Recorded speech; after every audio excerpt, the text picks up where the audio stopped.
In today's episode, we're talking about the business value of customer experience and measuring your customer experience initiatives.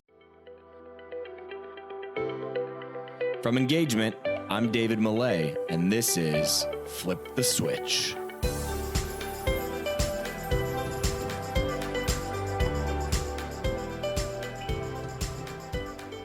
What's going on, everybody? Welcome back to another episode of Flip the Switch, where we sit down with leaders in customer experience and employee experience, and we try to figure out what are the trends that they're paying attention to? What are the experiments that they're running? What are the principles that have driven success for them throughout their career? And then we take all those things, we apply them to the world of sports and entertainment. Now, we are really excited about today's guest because we are about to get nerdy on customer experience, specifically measuring customer experience. Now, today's guest is Paula Courtney, the president and CEO of the Verde Group. Now, if you've never heard of the Verde Group, that's okay. They usually operate behind the scenes for a lot of big Fortune 100 companies, really diving into in-depth research projects for customer experience for these massive companies. Now, Paula has a very unique approach to customer experience, and it's why we wanted to have her on the show. Their group is really all about understanding the financial impacts of customer dissatisfaction. So it's a little bit different than most people, where if you think about your own survey that you run as a sports team, you're probably trying to figure out how likely are you to recommend this experience to one of your friends or your family. Paula's team takes a totally different approach that's really grounded and rooted in human behavior, but really about this insight that individuals are far more likely to take action in response to a negative event than a positive one. So they hone in on customer dissatisfaction, and they talk about how when your people leave, your customers leave, how much impact that causes to your organization. So as a result, we are going to get really into some unique approaches to customer experience here. Some extra background, Paula and her team, they're a research partner with Wharton. They've done so many different published big research studies that have tons of information. We talk about a few of them in this conversation with Paula. We're going to link to all those in the show notes, so that way you can dive deep into their methodology, their research, and some of the data that you might find is pretty surprising. So without further ado, let's jump into this episode with Paula Courtney, the CEO and president of the Verde Group. Paula, welcome to the show. Thanks, David. I am super excited to jump into this episode, and it couldn't come at a better time, where a lot of organizations in the sport and entertainment space are having to rethink how they measure customer experience and how they understand their customers. And I'm really excited to jump in with you because you've got such a long history of working on these very things.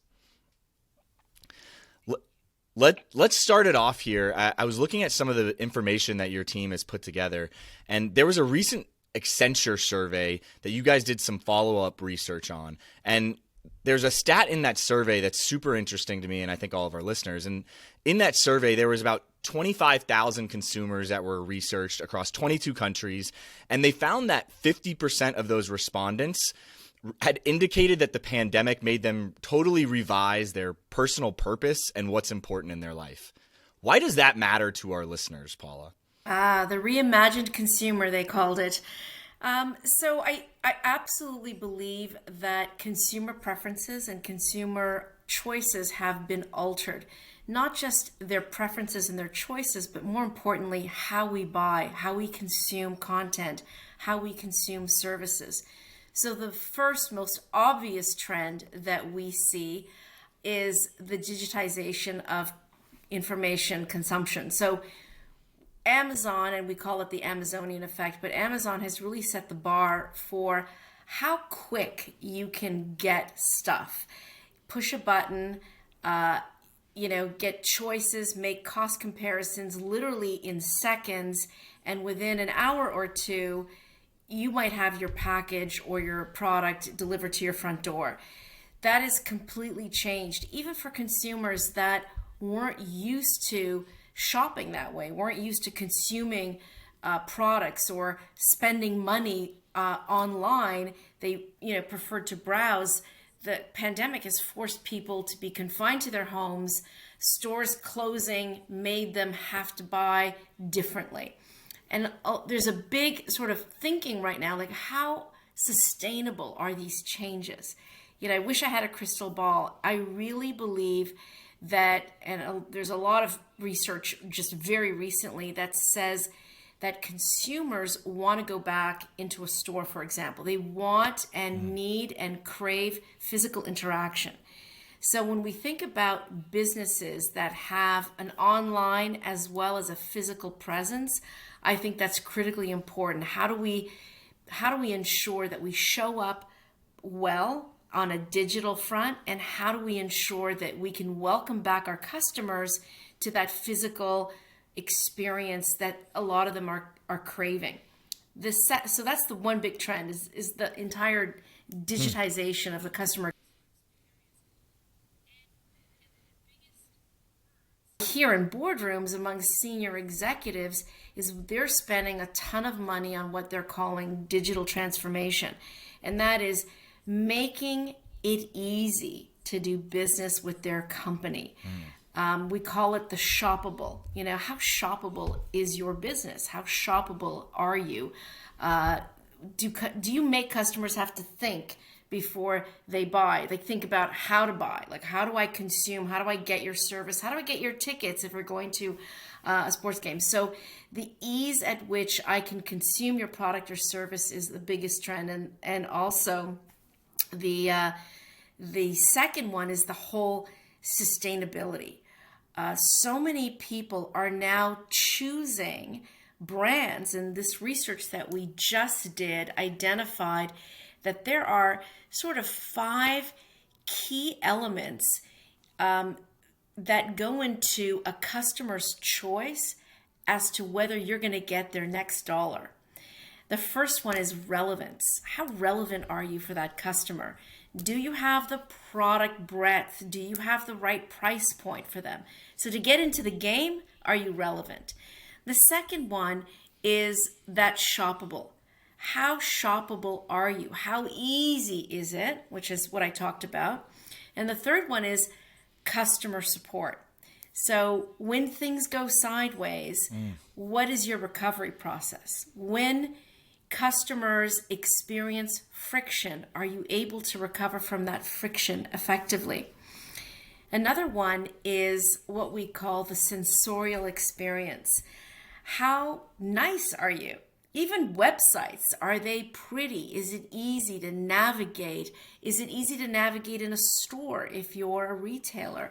But if you're a stadium or a venue, as I know many of your listeners are in that space, how pleasant is it? And this is like, visually, do you look nice? Does it feel good? And then the fourth one, and this is the fifth one, is really tricky. And this is how meaningful is your brand? Do you connect with what's important to that customer's brand? I think that what we've discovered in some of our research, particularly in your industry, is a lot of sports teams want to deliver excellent customer experience. They think of Walt Disney as like, hey, why can't we create a Disney-like experience? When really every team has an essence to their brand identity. And what we would recommend those organizations do is connect their experience to their brand signature. So a perfect example would be Harley Davidson. They have a very unique brand. They have a very unique formula, and they wouldn't try to be Disney. They need to be Harley Davidson because their customers have a unique connection to their brand. So that fifth element is, do you connect in a meaningful way to your customers? And for your listeners, fans are customers. Absolutely. Huge. That's one way to start off the podcast, right? I mean, like, I'm gonna. We could have done the whole podcast on breaking down all of those things. I know we got a lot to cover, but real quick, can you just repeat those 5 elements, those 5 questions that our leaders should be asking themselves? So again, these are the 5 elements that we picked up, and they're not hierarchical and they're not sequential, but the 5 are relevance. Is are you relevant? And that's the sort of starting place. Do you have a product that is of interest to me and the price point that I'm willing to pay? But even that doesn't matter, because sometimes you could have tremendous meaning, and sometimes we pay a premium for something that I connect with. I'll buy a Chanel handbag because maybe I like what that brand stands for. So relevance is the first one. The second one is shoppable. How easy are you to buy from? Are you shoppable? Is it easy to buy your products and services? Navigate your website, walk through your store. If you're an insurance provider, if you're a venue, how easy it is to make that purchase. The third one is customer support. So when things go sideways in the buying experience, which often they do, and in fact, sort of the pre-buying experience is often where a lot of problems occur, what is your recovery? Are you good at resolving customer problems? Very simple. In fact, and I'll pause right there. But anyways, so to answer your question, that's the next one. And then the fourth one is this sensorial. Are you pretty? Are you nice? Does it feel good to be in your venue, to be in your store? Does your website look pretty? Like, big icons, colorful imagery. And the last one is the meaning. Do you have a meaningful connection to what matters to me, whether it's sustainable? Are you a sustainable brand? Do you recycle? Maybe that's important to me. So, I mean, what it boils down to for me on all of these is ultimately, how well do you know your customer? A lot of it, because you can't make all these things happen. You can't adjust your organization unless you're really deeply understanding who that customer is. And I know that as a part of what you and your team do when you're working with clients, is that's kind of where it starts, I think, right? Is what are the goals? And how do you identify who your customers are? What are your customers' goals? How do you identify moments that matter in the experience? I mean, maybe talk to us a little bit about how you and your team really go about understanding what makes those customers tick.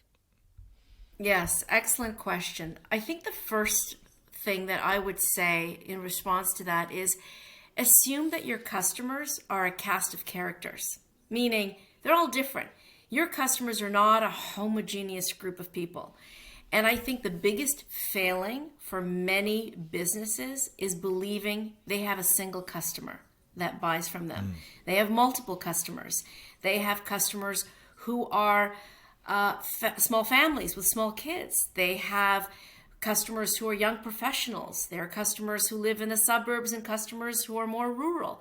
So understanding, first and foremost, that your customers are very heterogeneous. There are lots of different types of customers that you have. So understanding and identifying that you likely have a business that must serve multiple segments. That's the first starting block.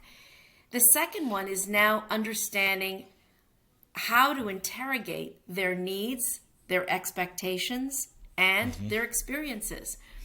And what a lot of organizations do, and I'm going to keep this super basic, David, and thank you for that tidbit, is if you want to find out what customers think of you, don't ask them how much they love you. And we call this the applause meter survey. On a scale of 1 to 5, how satisfied are you with me? Or how satisfied are you with my customer service, with my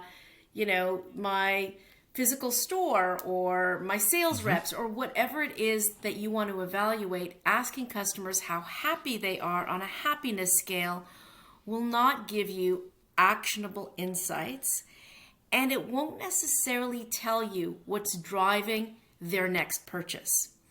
Instead, what we recommend is that organizations focus on not the attitude that your customers have with respect to your business, but more importantly, the experiences they have when they do business with you. So ask them about what happened. Ask them about the experiences that they had when they bought from you.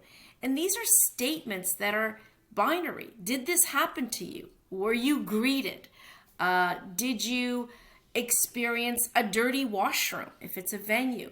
Did you experience an accurate bill or an invoice? So understanding what customers experienced is far easier to action on. And that's what you're after, David. Your audience, you want actionable insights. So ask customers what happened to them. And sorry, you had a question? No, I'm going to selfishly get really nerdy here because I think we do a lot of work with sports teams on helping them with their surveys as a small part of what we do, because in order to, again, go to and attack this larger customer experience, you've got to know what your customers are thinking, what they're feeling. And so I'm interested in this because I think a lot of sports teams tend to target Net Promoter Score and how is that improving game over game, or overall satisfaction. What was your overall satisfaction on a scale of 1 to 10? And what I hear you saying is go in a different direction, but the direction that you're going in, I think almost starts with, you got to know what are those moments that matter with your customer to be able to ask about those. Is that right? Am I going in the right direction here? So, and the first way to do that is put yourself in the customer's shoes and walk their journey. What is the typical journey that a customer takes when they do business with you? Whether it's the awareness that they have about, a game or your team, your stadium. The second is, maybe they're going to buy something from you. So what is that purchase experience like? What is the actual game time experience like? What is the post-game experience? So if you document the journey, and almost anyone can do this in an organization, they understand their business enough to know what are the moments of interaction and all the different experiences that you might or might not have when you do business with an organization. The next step is to interrogate on those experiences, find out what happened. And what is different about what we do, David, is we interrogate on negative experiences. We interrogate on friction. And the reason why we do that is because, unfortunately, negative experiences are highly predictive of customer behavior. When customers experience problems, they just don't buy again. And if we think about one of the trends that you mentioned earlier, we're seeing stadiums maybe are not filled to capacity. And if we want to fill stadiums to capacity, which is the business that we're in, which is how do you grow your revenue? How do you ensure that next sale? How do you get that customer coming back, and maybe not just coming back, but growing their share of wallet with you? Well, you need to understand and you need to deliver what the experience is and ensure that it's a frictionless experience, because friction suppresses customer loyalty. So attitudes are simply cognitive expressions of the experience. But by the time you measure an attitude, it's too late. You can't change it. You can only influence and change the experience that created that attitude. So we're all about creating actionable insights for our clients, which are organizations, sports teams, so that they make more money. And the way to do that is understanding and removing the friction that occurs in every single business. Absolutely. I mean, I could not agree more. We've had so many episodes, and again, with our Disney background, I mean, that was something that we were constantly doing in the parks, is seeking out what are those pain points, what are those points of friction, and then saying, how could we create a service, like if waiting in line is something that causes a lot of emotion, how might we create a service that alleviates that pain point, like putting in Disney's Fast Pass that allows you to kind of skip and reserve your spot in that line, if you will. And David, you just hit the nail on the head. By understanding friction, that's actually the bedrock to innovation. Organizations innovate around understanding friction. Yeah, that's such a. I mean, we're going to clip that, I'm sure, because that is such a great point. Of if you're trying to think about in this off season, how do we get better? What are our new ideas? What I would say is, and I'm sure you would agree with this, Paul, is look at what those pain points are, find out what those friction points are, and then say, how might we create a service or an offering or a product or a third-party vendor that can come in and help us alleviate that pain point, because that's where you're going to grow your experience oftentimes. Paul, something that you hit on that I want to tie back to is talking about how strong and powerful these negative emotions are to revenue or limiting revenue for an organization. Oftentimes, one of the biggest obstacles we get in a customer experience transformation is the lack of tie back to these customer experience metrics to bottom line. So what are some of the strategies that you and your team use to kind of connect those insights to actually driving bottom line impact for an organization? So I'm going to keep it pretty simple and straightforward. So one is we do have a methodology that does analyze and identify the negative experiences that customers have and identify an economic value to those experiences. There's no secret sauce and there's no black box. There is something fundamental about human motivation theory, and it says this. If a customer says they're going to do something, a person, I won't even use the word customer, this is social science. If a person says they're going to do something, the likelihood of them following through on a positively stated intention is very low. Really? There are lots of things that drive and motivate our behaviors. However, there are few things that drive our negative motivators. So if you say, I'm not going to buy from you again, I'm never coming back, the likelihood of you following through on a negatively stated intention is actually quite high. So if you ask customers if they're going to buy again, and you look at their likelihood of saying no, and you marry that with the experiences, the negative experiences that they experienced, you can start to identify the relationship between these pain points and our risk to our revenue. In fact, there is this let's do a little test right now. Think about the last time you yourself as a consumer consciously made a decision to stop doing business with a company. Mm-hmm. And if you were to think about that example and share it with the audience, or have every one of your listeners do that test with themselves or their organizations, they're going to quickly come to the conclusion that it was a problem that they had some horrible thing happen to them, and they tried maybe to get it resolved, and the resolution was even more painful than the actual problem. And not only did they stop doing business with that company, but they told a ton of people about it. So negative word of mouth has an incredible, powerful effect on your revenue growth potential. In fact, one of our landmark studies that we did with the Wharton School of Business was the effect of negative word of mouth. And not just on the people who share stories, but more importantly, the people that hear negative stories. So imagine how you are influenced by someone else's negative story. Very different from watching a negative review. Like you go to Yelp or you go to Google and you read reviews. Those are anonymous. So we don't pay attention to those. I mean, we do, but what really affects behavior is if your friend, your best friend said, you will never believe this horrible thing happened to me. Trust me, don't ever go there again or buy that. 50% of people who hear stories from people they know are influenced to not go to that particular store or business. It's massive, massive. Wow. And that study was done a few years ago. Katie, we got to see if we can link to that study in the show notes because I'm sure there's a ton more great information that we can get into there. But Paul, I totally hear what you're saying there. I mean, one thing I want to dive into is maybe we dive into a little bit about service recovery on that note of how do we make things better so that we're not in that category of giving a bad experience to our customer and them telling their friends. Go ahead. Yeah. So we did a study recently, and by the way, all these studies are on our website. You can download them.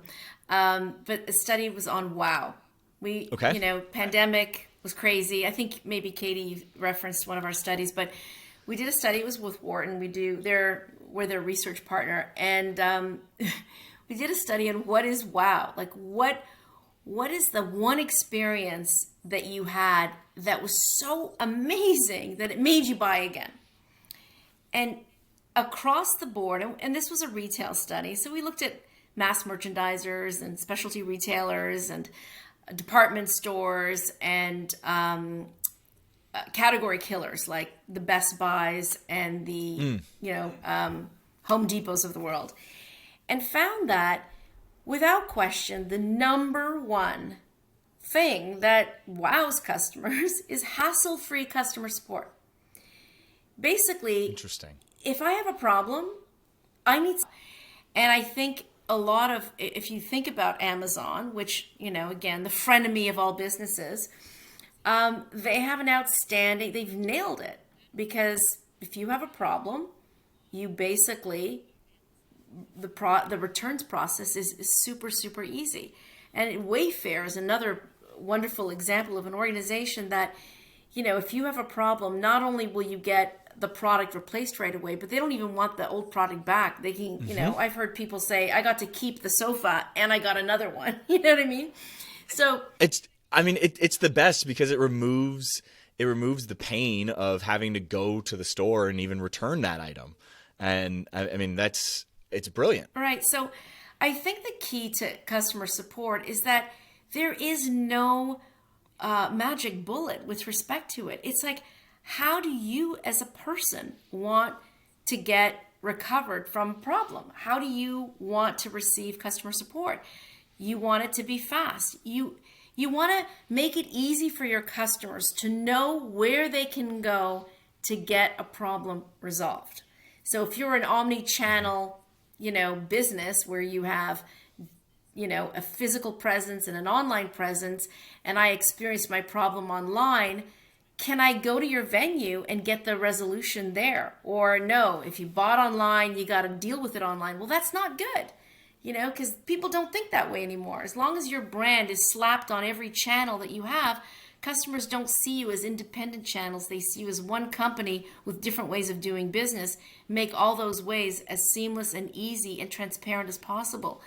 So, the problem with common sense is it's not so common. It's not common practice, I'd say.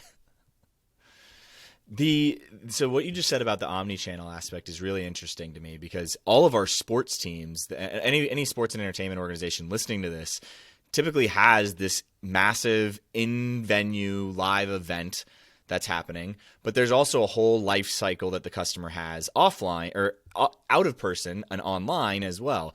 Could be that they're interacting through social media, could be that they're watching on TV, could be they're trying to buy their season ticket. So there's phone, there's website, there's social. They are omni-channel, whether our leaders think of themselves as omni-channel or not. Your customers do.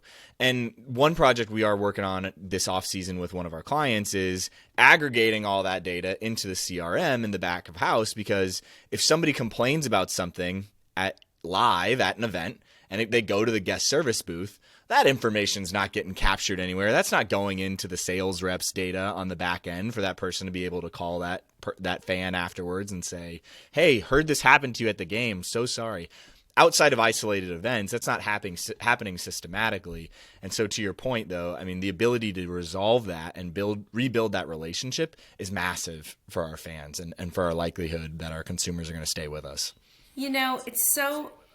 It absolutely is. And I often tell my clients that the only currency in business that matters is trust. And every time they experience a problem, you erode the equity in the trust.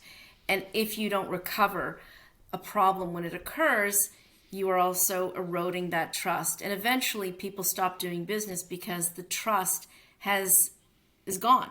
People don't trust you anymore. They don't trust your product. They don't trust the value that they got from the experience. Trust is why people buy, and the lack of trust is why people stop buying.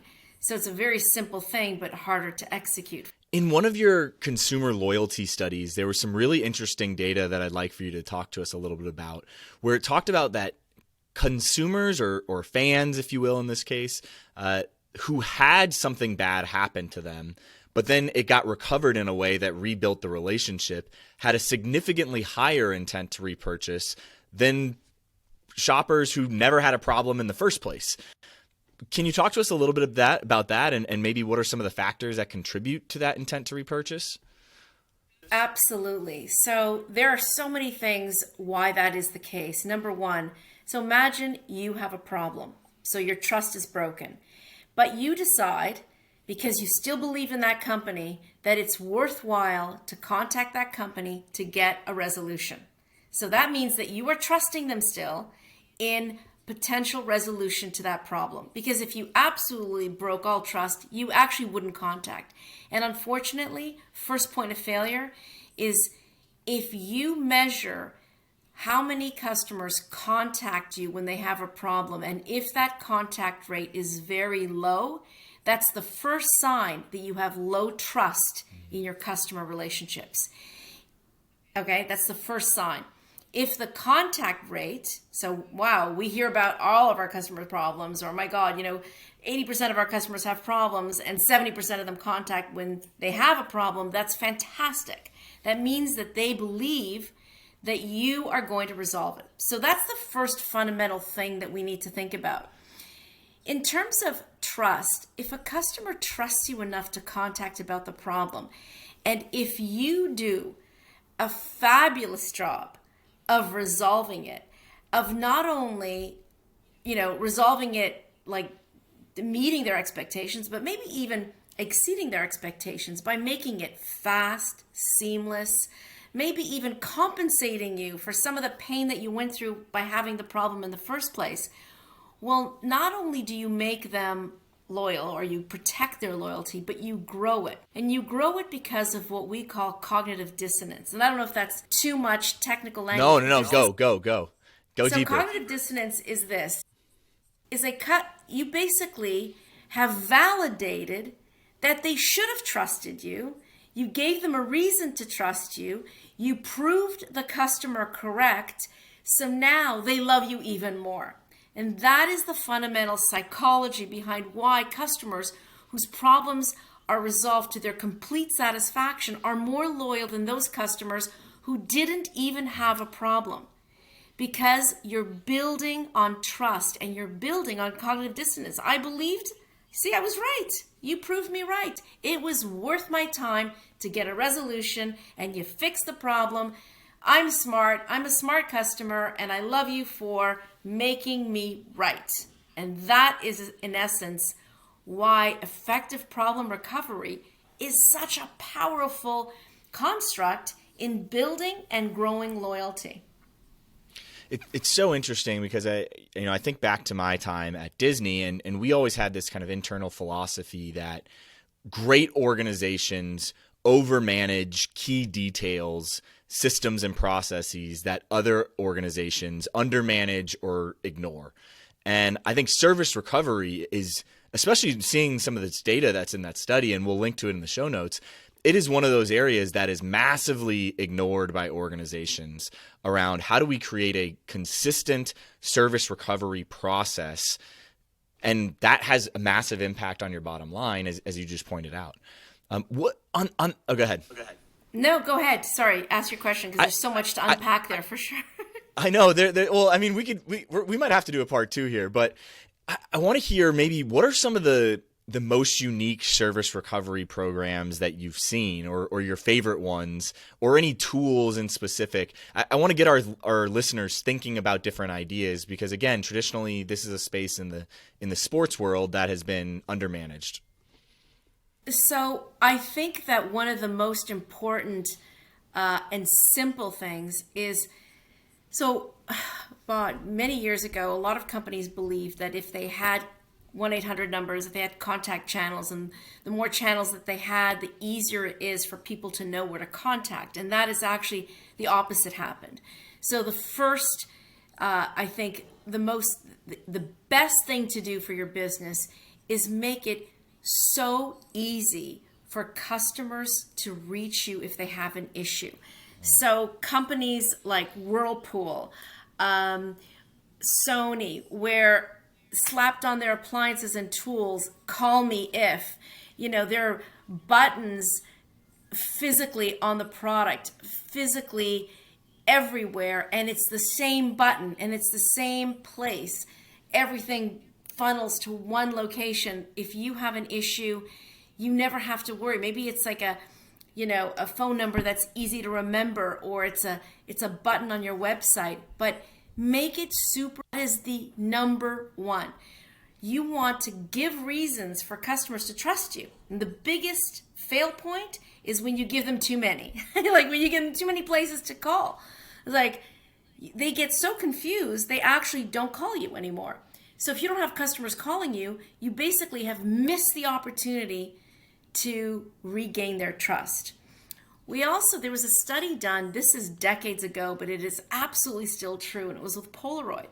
And they proved that customers who had a problem with their camera, okay, and they contacted the call center did such a phenomenal job of resolving the issue that those customers were 20 to 30% more amenable to being upsold on a higher camera, higher level camera, a higher order price. So the ability to upsell a customer is far easier when you resolve a problem. So creating the opportunity to solve a customer's problem is a fantastic sales opportunity. Because if you can, remember, why people buy is because they trust you. Why people stop buying is they stop trusting. So you amp the trust quotient if you resolve their issue. So right when you have them in the palm of your hands, you've just resolved their issue, upsell them. And I know that sounds, what? That's so cheesy, but actually it works. And there's a revenue play, not just on the fact that you protected that customer's loyalty, but you actually grew it as well. Okay, so I'm going to ask a question that I think a lot of our listeners are thinking about. In many sports organizations, ticket revenue might be one of the bigger revenue plays that organizations have control over, one of the bigger revenue streams that they've got control over. And oftentimes, the customer service line is different than the ticket sales line, or they might call it ticket operations versus ticket sales versus customer service. And what I hear you saying is almost equip all three of those units, maybe with some more crossover if we're not combining all of those into one. So that's a different issue. So if those are the places where customers are contacting to get problems resolved, then yes, combine. But what you're suggesting is that the buying channel be, consolidated, where people can buy in different places, but maybe where they buy is also the same place where they're contacting for assistance. And so the notion that you're talking about is what GE coined about 20 years ago, the universal agent, the super agent. And we see it in some of our manufacturing clients, which basically is empowering a single rep to do lots of things that other reps for other channels do as well. So the greater the skills that we empower that rep, then the greater the opportunity is for effective problem recovery and effective upsell. So yes, but I think the notions that you're talking about are what I call the universal agent or the super agent. But yeah, is that obviously you're gonna have to go case by case, but is that something that teams should be considering? And if they are, what questions should they be thinking about? We're going super deep on this one topic, but I'm interested. I would say it really depends. So okay. I think that if we were to stick to the subject of problem recovery, what's the first order of business for a team to realize the economic benefit of effective problem recovery? My first piece of advice is to make it easy for people to contact you, to know where they can contact, make it one place, the same place, regardless of where they're buying for help. That wherever they buy, and you said they are omni-channel, these sales teams, if they have a problem, they always go to that one place. It's a button or it's a phone number, and it's that same place for recovery. If you're asking, well, we can buy from different channels, so should the place where you buy your ticket, which can be here or there, should we try to amalgamate that? Do we streamline that? But on the recovery side, yes, combine, consolidate. Love it.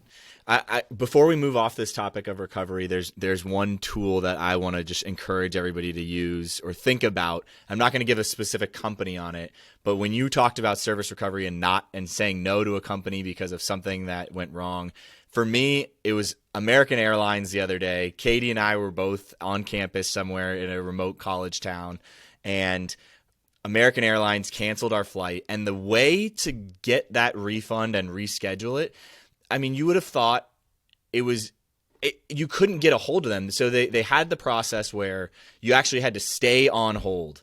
And companies that still make you stay on hold are just like, I won't do business with them. Why? Just invest in the service that says, wait times are long. We'll call you back in 2 hours. I'm not going to stay on the phone for 2 hours. I got other things to do. And I think that's one tool that very few sports teams invest in, of just like, hey, we've got a long callback queue, especially when season ticket renewals are up or something like that. Pay the money, invest in the technology that says, we'll call you back when you're at the front of the queue. But that's just a rant. Agree. Totally agree. Absolutely. Yeah, absolutely. Well, let's talk about something here. I know we only have a few more minutes, but as some of these sports teams are going into off season and reflecting back on kind of first year back post COVID, where things were a little bit back to normal, they're thinking about making decisions to enhance the customer experience.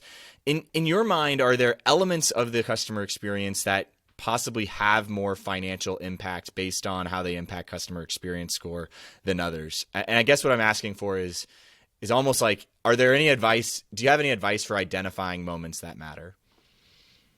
There's this one moment. So the one thing that I'm seeing grow in all business sectors that we look at, and we work in so many verticals, is this notion of reward and recognition, is recognizing your most loyal customers and rewarding them. And rewards don't have to be big, but an acknowledgement, and I'm not talking about a loyalty reward program necessarily. I'm talking about a recognition of the fact that you're renewing. That whole behavior of renewal says you're already a loyal customer. We want you back. And maybe sports teams have loyal following, but so many companies, and I was just trying to think of, it was actually a sports team. Oh my gosh, that's right. It was the St. Louis Cardinals, is it? The Cardinals. Yeah, that's a team. I don't know what they did, but. So one of my clients based in St. Louis, to kick off their massive customer centricity transformation study, we hired one of the senior spokespeople for the St. Louis Cardinals, and it was amazing. We hired them, and we actually did the kickoff at the stadium. And we actually got to pitch, and we got all the senior leadership team to do that. And the whole feeling was what the Cardinals do to reward and recognize the loyalty of their fans was remarkable. It was unbelievable. Their CRM database was remarkable, and how they were proactive with their fans and reaching out and recognizing, key milestones, whether it's the number of games they attended or their spend. And that just entrenched the loyalty base of their fans, and the word of mouth was just incredible. They had such an incredible loyal following. And I'll see if I can collect some of my notes from that presentation. It was a few years ago, but it was a sports team, and it was a beautiful example. And we went to them to say, help a business, because, these sports fans were so loyal and dedicated. Help this business, teach them a few things. So I think the sports world can teach business a lot, not just the other way around. And the reward and recognition is definitely an area that works and matters. Fans want to be rewarded and recognized because that's what they're doing. They're showing up. They're showing up to the game. And to get that recognition that, hey, we see you, we hear you, we value you, on whether it's an acknowledgement, digital acknowledgement of their spend or their number of games participating, a number of tickets, all those little things really matter. So I'd say that's a big one. And it's not an interaction per se, but it can be triggered by an interaction or by a transaction. No, I love that you said that, and you didn't say like, oh, waiting in line, because I think a lot of teams are looking at some of those in-venue experience plus-ups, if you will. But the one you just mentioned is out of venue, but based on in-venue experiences. And I think that's a great one that a lot of people will overlook. And so hopefully you just triggered a bunch of ideas for people. Paula, let's end here where you've got a billboard. You can put up any piece of advice that can fit on a billboard or a tweet that you would give to our listeners. Any parting words of advice you would give them? Oh gosh, that's I'd say that, know thy customer is one for sure, and protect the trust in your customer base. I think, again, if we focus on how do we build greater trust in our customers, and need to recognize that they're not all the same. So those are two things. Not all your customers are the same. So know thy customer, and then figure out what you need to do to build trust, which is all the things that we talked about: removing friction, and having effective recovery systems, creating relevance, being shoppable, having fantastic customer support. So those 5 pillars, creating a sensorial experience that they enjoy, and being meaningful. All of those are trust builders. And there's so much to unpack there. But yeah, I don't know if that's like a billboard, but it's like that works. Build trust and know thy customer. Paula, there's so much that we can unpack. I feel like every time from now on you guys come out with a new study, you should just come on the show and talk about the findings and everything. I know our fan base and our listener base would love it. Paula, it's been great having you. Thank you so much. My pleasure. It's been a lot of fun. Thank you so much. Paula, where can people reach you if they want to follow along the journey of what you're doing or what you and the team are doing? Are you dropping new insights, blogs, or newsletters they can subscribe to? Absolutely. So if they go to our website, which is verdegroup.com,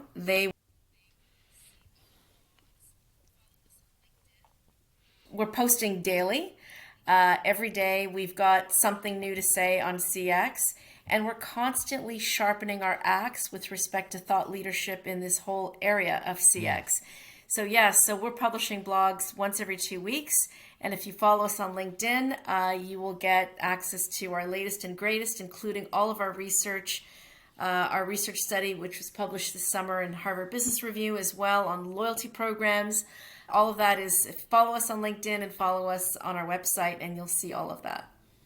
Amazing. Paula, it's been a great last 45 minutes with you. Looking forward to our next conversation. Thank you so much, David. Take care. And we'll see you later. And to all our listeners, thank you. See you next time. Hey guys, before you head out, just wanted to say thank you so much for listening to the show. If you enjoyed it, head over to iTunes to subscribe, rate, and leave a review. That helps more of your peers find the show as they search for ways to get better in their own roles. But this podcast is just a small part of what we do at EngageMint. In our normal day in the office, we're crazy focused on helping athletic departments and sports and entertainment companies generate more revenue by becoming more customer-centric. To see how we might be able to help your organization, visit engagementpartners.com to learn more. Download a free guide, check out our blogs and case studies, or schedule a call with us if you want to see how we can help with your particular objectives. Our goal is to help you create deeper connections with fans and generate more revenue. So when you're with us, hopefully you find a nugget or two that helps your cause.